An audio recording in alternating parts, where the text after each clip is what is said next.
Hello, I'm Kevin Selch, the Winnipeg Chamber of Commerce past chair, still here, and founder of Little Brown Jug Brewing Company, where we make amazing beer that brings people together and builds hometown pride. On behalf of the Winnipeg Chamber of Commerce, we acknowledge we are gathered today on Treaty 1 territory, the traditional land of the Anishinaabe, Inuit, Dakota, and Dene Nations, and in the national homeland of the Red River Métis. Our clean drinking water comes from Shoal Lake 40 First Nation and Treaty 3 territory. I'd also like to extend a special welcome to Indigenous leaders with us today, including Southern Chiefs Organization Grand Chief Jerry Daniels, as well as the federal, provincial, and municipal leaders joining us today. And of course, the Honorable François-Philippe Champagne. This conversation comes at an important time. The global economy has shifted. Canada's competitiveness is evolving. The new federal budget introduces big investments that will shape how our province and our nation position themselves in the year ahead. We have a room full of business and community leaders, and if there's one golden thread that connects us all, it's that we share the economic pressures of this moment.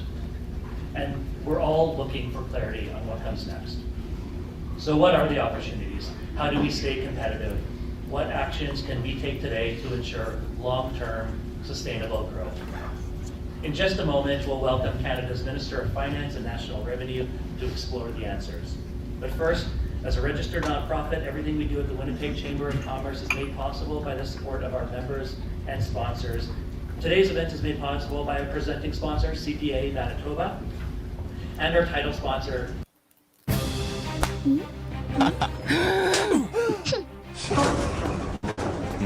Everyone, please join me in a round of applause for today's sponsors.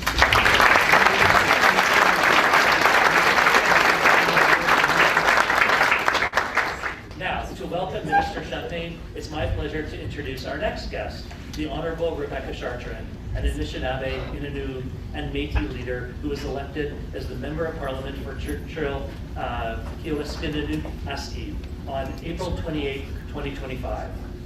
On May 13, 2025, she was appointed Minister of Northern and Arctic Affairs and Minister responsible for the Canadian Northern Economic Development Agency, becoming the first Indigenous woman to hold this portfolio and the first First Nations woman from Manitoba to be appointed to Cabinet.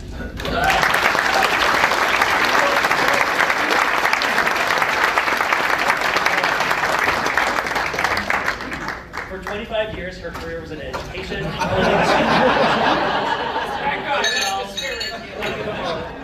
There's more to say. And Vice President of Inspire, so a nationally recognized advocate for Indigenous inclusion and cultural revitalization. She has served on the boards of the Children's Hospital Foundation of Manitoba, the Canadian Museum of Nature, and the Indigenous Education Advisory Council. So please.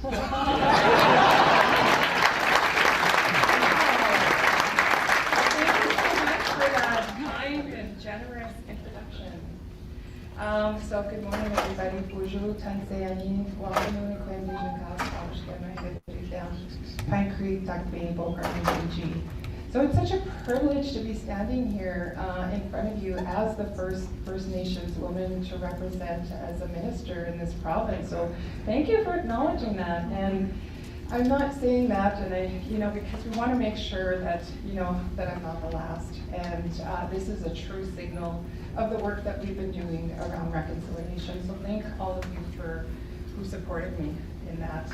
I just want to tell you a little bit about CKA, Churchill-Kiwaspinanu-Asti. It represents 75% of Manitoba's landmass. It's 73 communities. It's 42 First Nations, it's 20 remote isolated communities. So there's a lot of work to do in terms of connecting the North to the rest of Manitoba. In terms of my ministry, it represents 40% of Canada's landmass. It's everything above the prairie provinces, including northern Quebec and northern Labrador. So lots of traveling, and I keep telling myself I love flying. So from Manitoba to the tips of the Arctic, my role is to connect the voices, our local voices, with national priorities. I'm fortunate to sit at the cabinet tables making sure Manitoba's voice is heard. And well, we have Churchill. It's on the major projects list. And I want to say with that, there are other people that need to be recognized in that.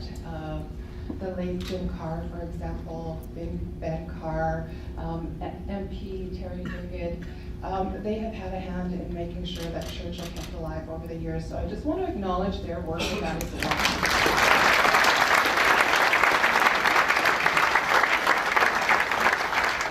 I also want to acknowledge MP Levac, who's also here with us. Thank you for being here. So when we think about Churchill, it's not just a northern port, it's a gateway to global trade, and Manitoba deserves a seat at the table. Churchill Plus is where things matter. In Canada's growth story, we know that Churchill is at the heart of that story. So all of you here today, we all have a hand to play in getting across the line. So now I want to introduce François-Philippe Champagne, Minister of Finance and National Revenue.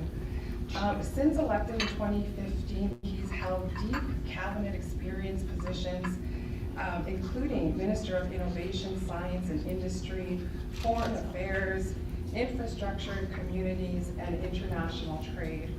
Before politics, he was a successful businessman, leading in international law and business.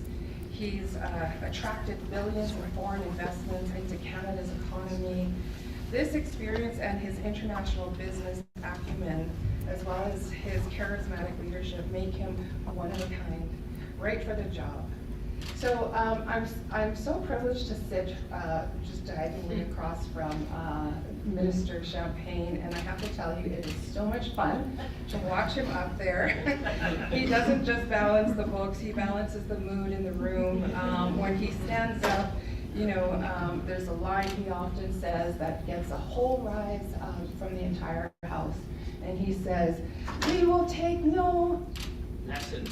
We will take no lessons from the opposition, Mr. Speaker." And I look at him with marvel and I go, wow, there's just so much charisma, and then the whole room lights up. So one of these days I am going to borrow your line in the house. So without further ado, I just want to acknowledge somebody that I look up to that's very inspirational, somebody that, you know, is a friend to so many, and he is the right person for the job, and it's such a privilege to introduce you here today, my friend, the Minister.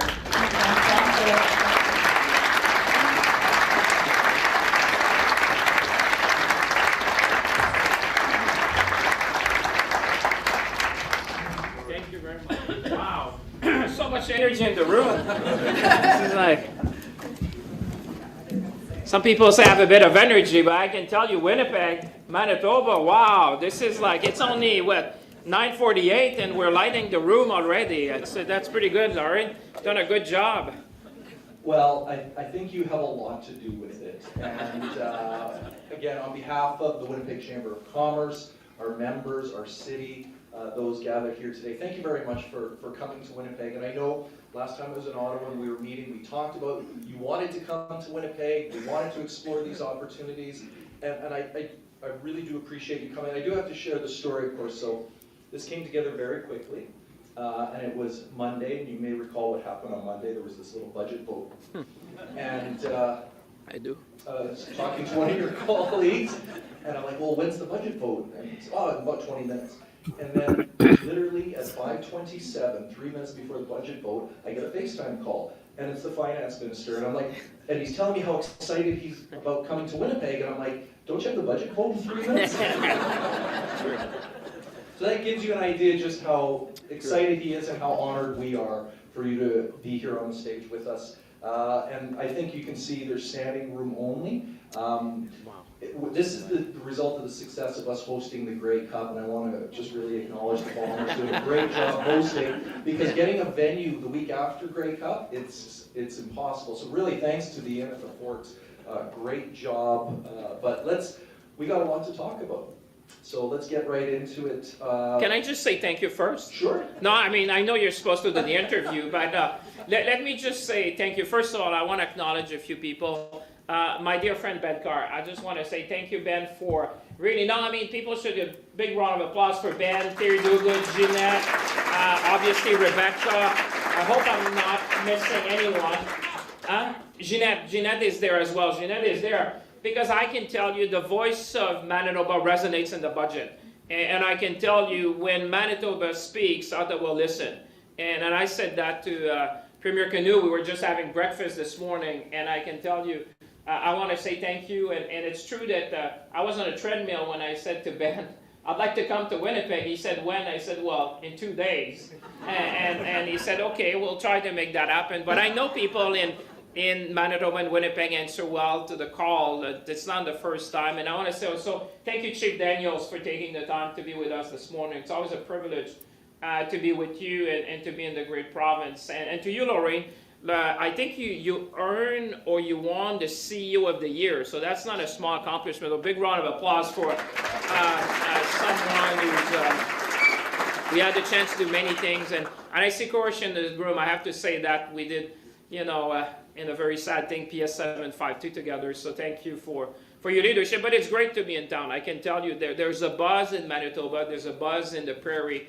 I would say there's even a buzz in the country about where we're going despite the headwind, and we can dive into that. But I just want to say thank you to everyone. I don't know, some of you may have seen Champlain on the menu today, because I'm very impressed that there be so many people so early on a Friday morning. So for all of those who saw that, thank you for showing up. We're going to try with Loren to give you the best of the best, but it is a real privilege to be in Manitoba, and every time I've come here, always impressed by the energy, but also the leadership and the depth and breadth of what we can do in this province. And I was sharing that with the Premier, how excited I was. And trust me, I have a long list that we're going to put together, but we're happy to dive into that. But thank you to everyone. Merci tout le monde, évidemment, d'être ici. Je sais qu'il y a plusieurs francophones. On a des jeunes étudiants d'université qui sont avec nous. Alors, on peut faire en anglais ou en français. Ça me fait grand plaisir, mais c'est un privilège d'être avec vous ce matin. So, back to you, Loren. And you're supposed to ask the questions, right? Oui. All right. Je pense, man. Okay, good.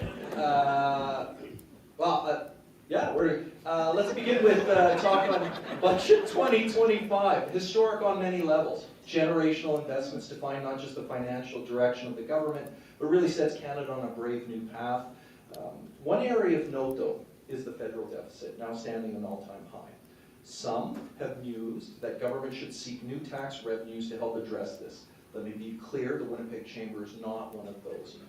Our provincial government, in Tuesday's throne speech, committed to not only balancing the books as promised, but doing so without raising any taxes in the upcoming budget. So my question to you, let's start easy. Do you commit today to a deficit reduction plan that does not include any new or increased taxes on Canadian people and business? So they told me this was a friendly crowd, right? Very friendly. That was in my notes as I flew in yesterday, and I'm sure the camera is rolling like crazy now. I can tell you something, but let me say first. First of all, I want to commend the Chamber for the work you've done. I looked yesterday at the budget submission, and you rank us, what we've achieved, what we can do better. But let's take a step back and say, first of all, if you look at the deficit this year, about 75% of it is really for two things. One is affordability. And I can tell you, Loren, when I travel across the country, a lot of folks are worried about the end of the week and the end of the month. I mean, a lot of people see that as the main priority. So affordability was about 40% of what you saw in the deficit. People say, yeah, but give us a break now. We understand the vision, but affordability remains core to what we see in Canada. Is the same thing in the G7, south of the border. That's the first thing.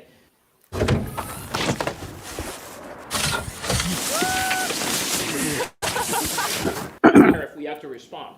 And we had to protect workers, we had to protect industry, we had to pivot. And that leads me to give you a bit of background. I mean, Canada has the privilege to chair the G7. So I always say you can look at the world in absolute terms and relative terms to see where do we stand, what we should do, how we're going. But there's no doubt that when you sit at the G7, and our last meeting was in Washington, there's a bit of headwind. There's a bit of headwind. And Canada is no different. I mean, if you look at the speed, scope, and scale of change in the world, whether it's geopolitics, whether it's tariff, whether it's the economy, whether it's even technology, the connection between AI and quantum and cyber. I mean, it's coming at a speed, and I'm looking at the room, that few of us will experience in our lifetime. Some go back to 1945, others would go back to the fall of the Berlin Wall, but I would say we're living in a time that is very special. And to give you a sense of perspective, the International Monetary Fund put what they call the uncertainty index. Today, the uncertainty index is much higher than it was during the financial crisis. So that just gives people a sense of perspective, the world we live in. And I even said that to my colleagues at the G7. I said, we cannot let uncertainty become the new certainty. You know, this is a world where if you're a farmer on the field, if you have a family business, on the shop floor, everyone feels it. We all feel the headwind. Well, Canada's no different. So you start with that, and we say, the world is different. You know, nostalgia is never a good strategy. The world's never going to be the same. We're entering into a new set of rules, to the extent that you want to call that rules, but certainly a world that's going to change significantly. Then you look at, okay, in light of that, what can you do? So you can look down and hope for the best and say, let's try to do like we did before, and maybe we'll get a better outcome. Or you can use your fiscal capacity to say, it's a time to invest. It's a time to protect. And in that, I want again to quote, because I think it's relevant, when the International Monetary Fund in Washington said there's only 2 countries, not 10, not 20, not 50, 2 countries in the world which can really afford that. It's Germany and Canada. There's only 2 countries in the world can do that. Because of our AAA credit rating, because we have the lowest debt to GDP, we have one of the lowest deficit to GDP, just after Japan. So we have like the firepower to be able to feel, you know, to position ourselves to change course, but in a way that matters. And then you say, but if you're using your firepower, you need to be smart. So you need to invest in capital. That's why we presented a capital budget expenses. You go to the grocery, you spend, you buy a house, you invest. So we said, the places where you can build a nation for the future is infrastructure. The place where you can build a nation is housing, which is key to affordability. Place where we need to tackle is productivity and innovation. And I was just with the Premier, and he was saying your productivity super deduction is so in line with what we wanted in Manitoba. Because I'm 55 and we've been talking about productivity since I can read. And this is not like yesterday. So we've been asking ourselves, what should we do? And then protecting our sovereignty. And at the and I'll finish there. And the other thing I would say, Canadians have said, okay, we get that. There's the immediate concerns of family and workers and farmers. There's the vision, but you need to put the house in order. Canadians have been tightening their belt for quite some time, I would say since COVID and even before. And they expect the same thing from Ottawa. And that's where we launched one thing, which was the expenditure review and finding 60 billion of savings. And for me, that gives credibility. That gives seriousness to the process. That gives people have a sense of confidence that if you're going to ask us to chart a way forward together, you need to tighten your belt. And that's the work we've been able to do. So one eye on the future, obviously, but at the same time, putting the house in order. And I think what is, to go back specifically to your question, the fundamental shift that we've taken in this country is to say that in 3 years from now, we're going to balance our operating budget with our revenues. So to the extent that we need to borrow 3 years from now, this is going to be for capital investment. The type of thing that's going to make our country more resilient. The type of thing that's going to be a gift to the next generations. Because we used to do great things in this country, and we need to start building again. You know, the kind of infrastructure, like you're in Manitoba, you've been blessed by geography. You've been blessed by many things, but geography is one. At the center of logistics of North America. So free-flowing infrastructure, investing in housing, investing in the infrastructure that is going to make sure to talk about the Port of Churchill that Rebecca, think about, you know, I'm reminded the St. Lawrence Seaway, which is on the East Coast, someone said it probably cost about $4 billion back then, but it enabled $1 trillion of trade today. So this is how we need to think, you know, where do you want the country to be in an exponential way in a very uncertain world? And my message to Canadians is, we're going to be okay. We're going to be okay. You know why? Because when I look at Canada and I'm thinking about here in Winnipeg, we're a magnet for talent. I mean, the world wants to come here. Let's be honest. This is a place, and we put $1.7 billion in the budget to attract the best and brightest. I want the best mind in the world to come in our research center, in our universities, in our lab, in our businesses, because you know, this is how we're going to power the future together. We have very large industry. You sit here in Winnipeg, the aerospace industry, the ag industry, We are at, we're one of the few nations in the world who knows how to build planes, to build cars, to build ships. I mean, very few nations, if you look even in the G7, have these very strong industry. Thirdly, we have critical minerals. And again, I was with the Premier thinking about that, and many would say critical minerals are akin to oil in the 20th century. Those who control critical minerals, not only the exploration, extraction, but the refining, are going to be key in terms of national security and economic security for years to come. Then you look at energy, and you're in Manitoba. Even the Premier was saying we have excess green energy. The green molecule is probably the most precious thing you can find in the world today, in a world that wants to decarbonize. And in Manitoba, we're leading the way. And we're looking at adding capacity. And I'll finish to say we're the only G7 country to have a free trade agreement with all the other G7 nations. So when you sit down at the table, I can assure you there's a lot of G7 colleagues who would like to take my seat. And I tell them, no, thank you. Because if you look at the world today, and you look at the comparative advantage of Canada, there's a lot to feel confident. But this is not a time to rest. This is a time to plan. This is a time to execute. This is a time to focus. And I hope that's kind of the budget will bring that supercharging growth that we need to see in the country. Thank you.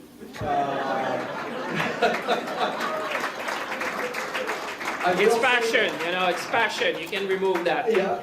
I will say, based on your comments around, we need to focus on affordability for Canadians, tighten the belt, get the house in order, that's the focus as opposed to, I'm going to move on to the next question. I'm going to say, my sense is that you're not looking at increasing taxes. I just want that on the record. And you mentioned Port of Churchill. I want to say, just always a nice reminder, you said we're blessed by geography. We're also a maritime province sometimes. I like to remind people of that, right? We do have this coastline and wonderful access to trade routes. So speaking of major projects, and the Major Project Office signals your government's commitment to accelerating the development of critical infrastructure Canada needs to thrive. While not officially referred during the Prime Minister's visit here for the Grey Cup last weekend, he reaffirmed collaborative efforts on Port of Churchill Plus. The North End Water Pollution Control Center is another essential project for Manitoba's future growth. So where I'm going with this is in 2018, the Canadian Global Cities Council, which our chamber is a member of, it's the 8 largest chambers in the country, released a paper calling for a national urban agenda that would see the federal government take a more active role in supporting cities directly. Minister, can you speak to how the federal government views the role of cities today and how your government aims to support critical infrastructure and address the financial constraints faced by cities themselves? Yeah, I mean, municipalities have been great partners all along, and I love that. I come from rural Canada, so for those of you who don't, I come from Shawinigan. You remember the other guy? They call him the little guy. He's 6'4". I just wish they had another name for this guy. But my riding is bigger than Belgium, so I get the rural aspect. I get, the reality of the ground. I get, when you're in a rural riding, you're like a mayor. Everyone stops you at the grocery store, at the gas station, and so the connectivity. I don't need poles. When they ask me, what have you seen? I don't need polls. I just have to go to the grocery store. Trust me, and I get all the feedback that one would need to form an opinion as to what's going on in the country, talking to people. And I would say municipalities have been key partners in that, and that's why we recognized it. And it's interesting. I thought you would ask me, why do you say generational? And I want to give you a sense of perspective, because it's only when you compare that you can assess, are you doing something which is really generational? And I know some pundits have been asking, what do you find? If you look in the G7 again today, the largest investment in infrastructure in the world, the North Star would be Germany, to give you a sense. Germany is being seen as really the country who has done the most on that. Their plan is 500 billion euro over 12 years. Now, if I translate that in Canadian dollar, that would be about $800 billion. If you look at the Canadian plan, we're $450 billion over 5 years.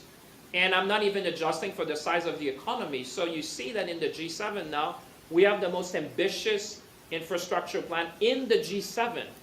So that gives a sense of perspective why the world looks at Canada. And I can tell colleagues, I said, wow, you really changed course. You really want to do that. And then you're coming to municipalities as a key partner, because if we want to build more housing, we need to be on the infrastructure side with municipalities, talk about sewers, think about pipes, think about replacement, because everything is connected in a sense. The infrastructure you need at the municipal level will enable more housing. More housing leads to more affordability. There's kind of a continuum of things you need to do in that. And that's why we put 51 billion, which is quite significant. And we also answered the call of a number of provincial colleagues, say, help us with the health infrastructure.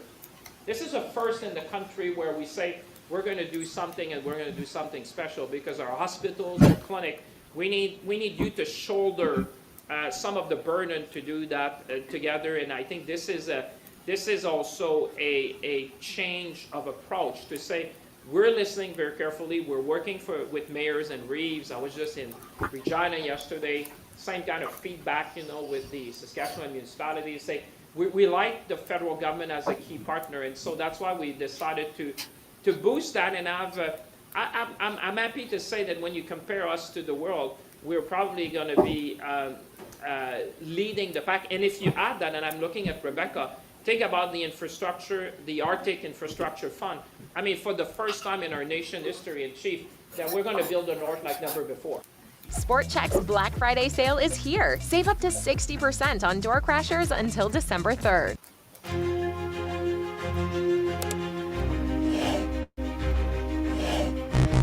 To the north that speak to indigenous people, and think about also in the defense side, Yes, we need to shoulder our fair share. You're looking on a cash basis about 81 billion, but this needs to be used in a very smart way.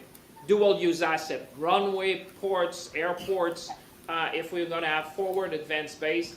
I want to give a kudo to Rebecca, because also when we look at that, maybe people have talked less about that, Chief, but you can say one of the things I'm most proud is when I looked at how we deliver health services in the north and start a discussion with the First Nations, with Métis and Indigenous and Inuit leader to say how we can do better, and involving our armed forces into that as well. You may have seen in the budget, I made sure that if we're going to open forward operating base, what can we do better? There's a human cost to fly in and out of people who need medical services, and I think we can do better. And starting the discussion is a great.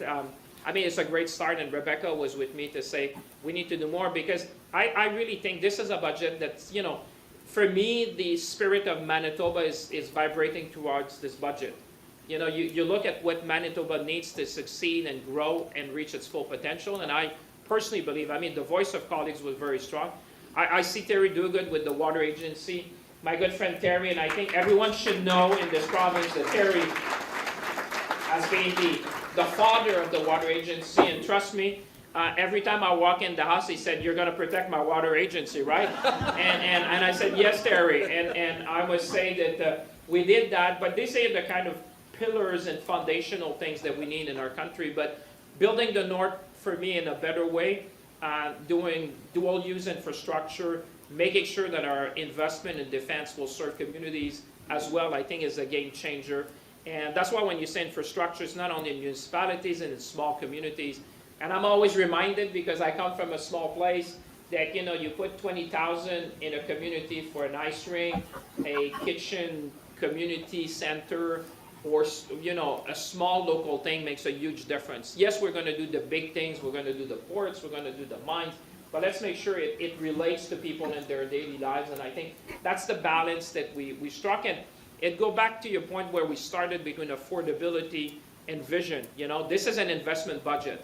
And this is how we framed it. And I went back to almost 1867 when there were budget. You had budget, pre-war, post-war, recovery, and this was for me very much an investment budget where you want to crowd in investment in the country, because if we want to have a higher standard of living for Canadians and leave a better place to our children, we need to get serious on investments, we need to get serious on productivity, we need to get serious on competition, because that's going to be our leg, I would say, to the next generation. And I think others have done it before, and we're going to be in a position to do it again. Merci. I want to follow up on this serious on productivity, because my next two questions are on productivity, and then I want to talk about tariffs and a little bit on defense spending. But in this budget, your government introduced the productivity super deduction, significantly reducing Canada's marginal effective tax rate for several industries to boost productivity and attract investment. And you're right, we've been talking about productivity for a while. I'm 54, so I've also been there with you talking about it. Are there plans, speaking of productivity though, are there plans for a tax review commission, something that our chamber and others have been calling for a long time, given the last time we looked systemically at our tax system was, I believe, your predecessor, Mayor Catherine, many years ago. I was fairly young. Yeah, 1960s, yep. So that was the last time we did a major look at our tax review, our entire system. Is there plans, or can you speak to how the government would go about approaching a broader review based on the principles of fairness, transparency, simplicity, competitiveness, and sustainability of all our tax levers, such as personal and corporate income tax, if we're truly going to drive productivity and seize the opportunity the super deduction provides? Well, it's interesting you asked me that, and thank you, because the first thing the Premier talked to me this morning about was the productivity super deduction. You know, he said, I hope you're going to raise that, because, you know, today, by the way, for all of those who are listening and those at home and those who may report, Canada is the most competitive tax jurisdiction for new investment in the G7. Our marginal effective tax rate is lower than the United States by a margin. So we did that because we look at the one big beautiful bill, and I always say we don't live in an island, so when people compare where dollars should go, they would compare to one jurisdiction to the other. But today, for all the business people in the room, $1 invested in Canada has a better tax treatment for new investment than any other jurisdiction in the G7, which is quite significant, because I think there's a perception about Canada that we all need to work together to bring back to the world. And I would enlist everyone in this room as ambassadors, because I always say there's very few people who wake up in the morning thinking about Canada. I do, you do, but we need to bring that message to the world and say, Canada has a new roadmap. Canada is the most effective place. And in fact, I quote again the International Monetary Fund, but they see Canada as the second largest country in terms of growth for the next 2 years. So they see the growth in the world, obviously in the G7, in our case, they say, who's the country we're going to have the most growth in the next 2 years? And believe it or not, after the United States, it's Canada. So there's a lot that the world see in ourselves. The world wants what Canada needs. The world wants what Canada has, and I would say increasingly needs. You know, you look at stability, predictability, the rule of law. I would dare to say it's in high demand and short supply these days. So when you look at the confluence, and I'm thinking about Manitoba, because I look at the confluence, I think Canadians start to realize the nexus between energy security, economic security, I will add food security and national security. And if you look at the world with these lenses, you start looking at Canada in a very different way. You start looking at Canada as this reliable, stable, predictable partner. If you're in Asia Pacific, where we're looking, because you know that demography is destiny, you look at that and you say, who could be my supplier of choice when it comes to energy or food security? Obviously, if you're in Japan or South Korea, you think about Canada immediately. You're looking at, you know, critical minerals for Europe and our NATO ally. Who could be the supplier of choice for the next 10, 20, 30 years? Canada comes to mind immediately. We're just hosting the King of Sweden and the Queen of Sweden, and you should see the appetite for Canada to be this transatlantic voice that the world needs in order to secure a number of things, because we've been blessed, like I said, with many things. So to answer your question, I see Canada in the for Canada, because these sums that are going to be quite important to protect our sovereignty. Yes, we need the hard assets. Yes, we need to build the ports and the airports and all that. But we also need to build human capital and human innovation at our universities. I mean, this is a moment where I've said that to colleges, to universities, and we're in Manitoba. There's great things going on in the country and in Manitoba and in Winnipeg in particular, but this is something that everyone should think, you know, where would they fit within that? And I'll give you the example before, even in healthcare delivery in the North, my immediate, when I saw Rebecca, was to say, how can we do better? If we're going to do all that in the North, there must be something for the people. And how can we help them? So I just want to put Because I don't know if you were asking me that question, but anyway, I volunteered the Jumped answer. ahead of the tariff question. We were Oh, okay, looking sorry, for- I didn't know what's the But, rest, but I no. volunteer an answer. I want to talk about tariffs now. Obviously, tariffs and evolving U.S. relations are reshaping Canada's industrial landscape, and I know there's a lot of attention. Often it gets Southern Ontario, the automotive industry. I do want to note, of course, we've got NFI Group here, a strong pillar of our community, specifically targeted with a fixed tariff 232 on bus manufacturing. So, there's a lot of impact we're seeing here in Manitoba. That's just one example. But even if tariffs are settled and CUSMA as we know it is removed, the Prime Minister has stated that our relationship with the U.S. has fundamentally changed. This means our national policy must adapt as well, and you've touched on many of those facets of which the government is. As Finance Minister, can you expand on the government's direct tariff response relief package and how prepared the government is to maintain or adapt that support should the current trade landscape evolve in a way that keeps these pressures more long-term? Yeah, no, that's a very good question because, in fact, I mean, if you look, 85% of our trade with the United States is tariff-free because it's under the CUSMA exemption, which, you could go back home and feel good because you say, well, 85%, and our effective tax rate is 5.4%, which is, in fact, the lowest in the world.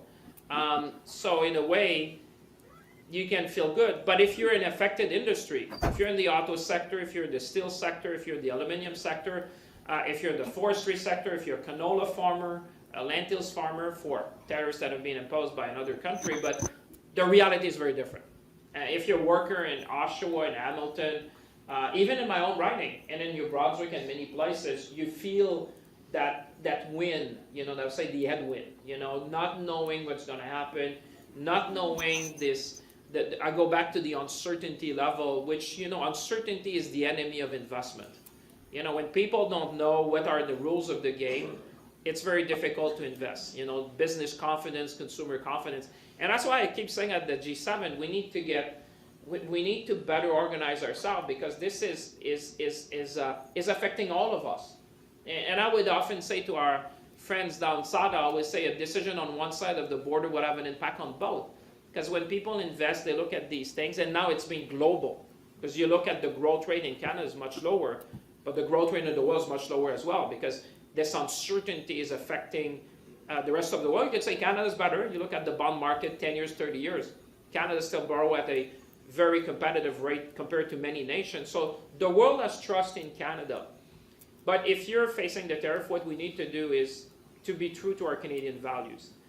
Our Canadian values is that if one part of the country is hurting, if one part of the country or workers in an industry are affected, we need to step up and say, you know what, we're going to help you pivot. We're going to help you to transform the industry, reskill your industry or the knowledge you have to be able to compete and to succeed in the economy.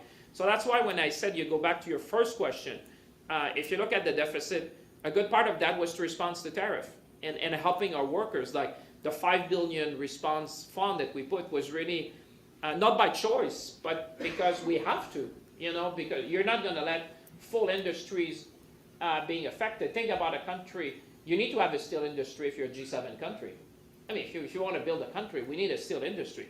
We need an aluminum industry. I would say we need a forestry industry. So we need these key pillars, and even an auto industry, not because it's in one part of the country, but if you think about the part manufacturers, it goes across. I can think of New Flyers. I can think of Boeing, which is in that province. I mean, their supply chain is across the board. So you have to look at the critical path before you form judgment. Sometimes people say, well, it's in Ontario. Well, hold on. Look at the critical path. Look at the minerals, where they're coming, where they're refined.